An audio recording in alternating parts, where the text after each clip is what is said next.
Hello అండి అందరికీ నమస్కారం. రాష్ట్ర వ్యాప్తంగా ఈ ఆడబిడ్డ నిధి పథకం అనేది ఎప్పుడెప్పుడు స్టార్ట్ అవుతుంది అని చాలామంది అయితే ఎదురు చూస్తున్నారండి. అయితే రీసెంట్‌గా గవర్నమెంట్ అయితే ఈ పథకానికి సంబంధించి కొంత అమౌంట్‌ని అయితే రిలీజ్ చేయడం జరిగిందండి. ఎంత అమౌంట్ అంటే 3,300,00,00,000. అయితే ఈ పథకం ప్రకారం ఏంటంటే 18 సంవత్సరాల నుండి 59 సంవత్సరాల వయసు గల మహిళలకు నెలకు 1,500, సంవత్సరానికి 18,000 ఈ పథకం ప్రకారం అయితే ఇస్తామని గవర్నమెంట్ అయితే చెప్పడం జరిగిందండి. అయితే ఈ పథకాన్ని ఎప్పుడు స్టార్ట్ చేస్తారు? దీనికి కావాల్సిన అర్హతలు ఏంటి? అసలు ఈ పథకానికి కావాల్సిన డాక్యుమెంట్స్ ఏంటి? ఏమేమి రెడీ చేసి పెట్టుకోవాలి అనేది ఈ వీడియోలో పూర్తిగా ఎక్స్ప్లెయిన్ చేస్తాను. వీడియోని అస్సలు స్కిప్ చేయకుండా లాస్ట్ వరకు చూడండి. అలాగే మన ఛానల్లో ఎటువంటి ఫేక్ న్యూస్ ఉండదు, జెన్యూన్ ఇన్ఫర్మేషన్ మాత్రమే ఉంటుంది. సబ్స్క్రైబ్ చేసుకోండి.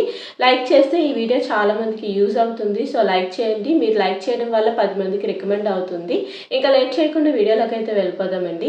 రాష్ట్ర వ్యాప్తంగా ఈ ఆడబిడ్డ నిధి పథకం గురించి చాలా మంది అయితే ఎదురు చూస్తున్నారండి. అయితే ఇప్పుడు ఈ స్కీమ్కి కావాల్సిన అర్హతలు ఏంటి అనేది మనం చూసుకున్నట్టయితే ఫస్ట్ ఆడబిడ్డ నిధి అనేది పొందాలంటే మీ వయసు 18 సంవత్సరాల నుండి 59 సంవత్సరాల మధ్యలో ఉండాలండి.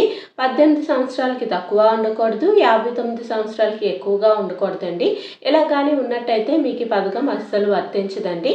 ఇంకా రెండవ అర్హత ఏంటంటే మీకు ఖచ్చితంగా ఆధార్ కార్డు ఉండాలండి, అలాగే రేషన్ కార్డు కూడా ఉండాలండి. ఈ రెండు ఉంటేనే మీకు ఈ పథకం అనేది అమలు అయితే అవుతుందండి.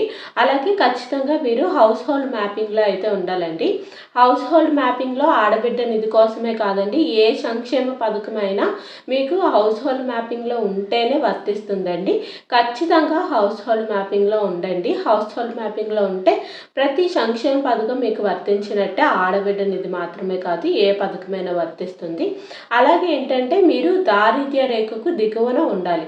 అంటే బిలో పోవర్టీ లైన్లో ఎవరైతే ఉంటారో, అంటే కనీస అవసరతలు లేని వాళ్ళు ఎవరైతే ఉంటారో అలాంటి వాళ్ళకి ఈ పథకం అయితే ఖచ్చితంగా అమలైతే అవుతుందండి. దారిద్ర్య రేఖకు దిగువన ఉన్న వాళ్ళకైతే ఈ పథకం ఖచ్చితంగా అమలు అవుతుంది. అలాగే ఏంటంటే ముఖ్యంగా రేషన్ కార్డు ఎవరికైతే లేదో, ఇప్పుడు ప్రస్తుతం అయితే రేషన్ కార్డులు 365 రోజులు రేషన్ కార్డులు అయితే చేస్తారు. అలాగే రేషన్ కార్డు మీరు అప్లై చేసిన 21 రోజులకే మీకు రేషన్ కార్డు కూడా ఇవ్వడం అయితే జరుగుతుంది. సో ఇంకా రేషన్ కార్డు ఎవరికి లేదో వెంటనే సచివాలయంకి వెళ్ళి అప్లై చేసుకోండి. మీకు 21 రోజుల్లోనే మీకు అయితే రేషన్ కార్డు అనేది రావడం జరుగుతుంది. అలాగే ఖచ్చితంగా బ్యాంక్ బుక్ అనేది ఉండాలండి. అది కూడా NPCI లింక్తో చేసి ఉండాలి. అంటే NPCI లింక్ ఉన్న బ్యాంక్ బుక్ మీకు ఖచ్చితంగా ఉంటేనే ఈ పథకాలు అనేవి మీకు అమలు అవుతాయి. బ్యాంక్ బుక్ ఎవరికైతే లేదో వెంటనే తీసుకోండి. బ్యాంక్ బుక్ ఉన్న వారు NPCI లింక్ అనేది ఖచ్చితంగా చేయించుకోండి. అలాగే మీ అడ్రస్ అనేది ఏపీకి చెంది ఉండాలండి. అంటే మీరు ఆంధ్రప్రదేశ్కి చెందిన వారే ఉండాలి. గతంలో ఇక్కడ నివసిస్తూ ఇప్పుడు హైదరాబాద్లో సెటిల్ అయిన వాళ్ళకి ఈ పథకం అనేది వర్తించదండి. ఖచ్చితంగా మీరు ఆంధ్రప్రదేశ్ వారైతేనే ఈ పథకం మీకు వర్తిస్తుంది. అలాగే చాలామందికి చాలా డౌట్స్ ఉన్నాయండి. అసలు ఈ పథకం ఎప్పుడు స్టార్ట్ అవుతుంది, ఎప్పుడు అమలు చేస్తారు అని అయితే చాలా డౌట్స్ ఉన్నాయండి. ఏంటంటే ఈ పథకానికి సంబంధించిన ఈ అమౌంట్ అనేది రిలీజ్ అయితే ఆల్రెడీ చేస్తారండి. కేటాయించారు ఈ స్కీమ్కి మొత్తం 3,300 కోట్లు అయితే ఈ స్కీమ్కి రిలీజ్ చేయడం అయితే జరిగింది. సో అమౌంట్ రిలీజ్ చేశారు కాబట్టి ఖచ్చితంగా మీకు వెంటనే ఈ పథకం కూడా అమలైపోతుందండి. ఎక్కువ టైం అయితే లేదండి, ఖచ్చితంగా వెంటనే అమలైపోద్ది. అమౌంట్ అనేది ఒక్కసారి రిలీజ్ అయిపోయింది, పథకం అమలైపోద్ది. ఇప్పుడు పథకం వెంటనే స్టార్ట్ చేసేస్తే మనకి ఏమేమి కావాలి అంటే ఇవన్నీ కావాలి కదండి. NPCI లింక్ ఉన్న bank book, ration card, house hold mapping, ఇవన్నీ ఏంటంటే మనం రెడీ చేసి పెట్టుకోవాలి. అలా అయితే మనకైతే ఈ పథకం ఇప్పుడు గైడ్లైన్స్ రిలీజ్ చేసిన వెంటనే మనం అప్లై చేసుకోవడానికి అవకాశం అయితే ఉంటుంది. ఇవన్నీ రెడీ చేసుకోకుండా మనం ఈ పథకానికి అప్లై చేసుకునే అవకాశం అయితే ఉండదు. సో ఈ పథకానికి గైడ్లైన్స్ రిలీజ్ చేసే లోపే ఇవన్నీ మీరు రెడీ చేసి పెట్టుకోండి. అలాగే చాలామంది డౌట్ ఏంటంటే మేము స్టూడెంట్స్, మాకు ఈ పథకం వర్తిస్తుందా? మేము మ్యారీడ్, మాకు ఈ పథకం వర్తిస్తుందా?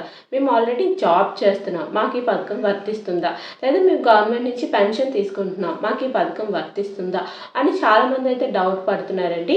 ఈ డౌట్స్ అని ఏంటంటే గైడ్లైన్స్ రిలీజ్ చేసినంత వరకు ఈ డౌట్స్ అని మనకైతే క్లారిఫై అవ్వవు. ఒక్కసారి దీనికి సంబంధించిన గైడ్లైన్స్ రిలీజ్ చేస్తేనే మనకి డౌట్స్ అన్ని క్లారిఫై అవుతాయి. సో అప్పటి వరకు మనకైతే ఈ డౌట్స్ అన్ని క్లారిఫై అయ్యే ఛాన్స్ లేదు. అలాగే చాలామంది ఫేక్ న్యూసెస్ నమ్ముతున్నారు. ఇది ఇది ఉంటే అదొస్తది, అది ఉంటే ఇదొస్తది అనేసి అదేమీ లేదండి. మీరు అలా గాబరా అయితే పడకండి, కన్‌ఫ్యూజ్ అవ్వకండి. ఎందుకంటే ఇప్పుడు నేను చెప్పేవన్నీ రెడీ చేసి పెట్టుకుంటే మన గైడ్‌లైన్స్ రాగానే మనకు అప్లై చేసుకోవడానికి ఛాన్స్ ఉంటుంది. అలాగే చాలామంది డౌట్ ఏంటంటే P4 సర్వే అనేది మనకి చేశారు కదా గతంలో. ఈ P4 సర్వేకి అలాగే ఈ ఆడబిడ్డ నిధి స్కీమ్‌కి సంబంధం ఏమైనా ఉందా అని చాలామంది అయితే డౌట్ పడుతున్నారు. గవర్నమెంట్ అయితే ఇప్పటి వరకు అలాంటి న్యూస్ అయితే ఏమీ అనౌన్స్ చేయలేదు.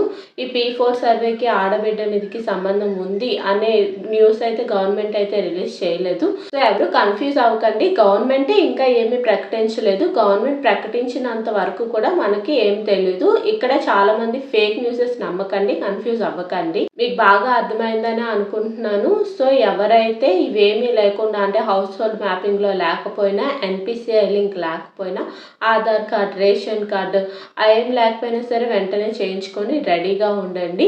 మనకి ఎప్పుడైతే ఈ గైడ్‌లైన్స్ రిలీజ్ చేస్తారో వెంటనే మనం అప్లై చేసుకోవడానికి ఛాన్స్ అయితే ఉంటుంది. ఒకవేళ గైడ్‌లైన్స్ రిలీజ్ చేసిన తర్వాత మన దగ్గర ఇవేమీ లేకపోతే అప్లై చేయడానికి చాలా టైం పడుతుంది. సో ముందుగానే రెడీ చేసి పెట్టుకోండి. ఈ వీడియో మీకు బాగా అర్థమైందని అనుకుంటున్నాను. సో ఇంకేమైనా డౌట్స్ ఉంటే ఏపీ స్కీమ్‌కి సంబంధించి, ఆడబిడ్డ నిధికి సంబంధించి, తల్లికి వందనంకి సంబంధించి ఏ డౌట్ ఉన్నా సరే కామెంట్ సెక్షన్‌లో కామెంట్ చేయండి. నేను అన్ని డౌట్స్‌ని క్లారిఫై చేస్తాను. ఈ వీడియో చాలా మందికి యూజ్ అవుతుంది. లైక్ చేయండి, షేర్ చేయండి అండ్ సబ్స్క్రైబ్ చేసుకోండి. Thank you for watching.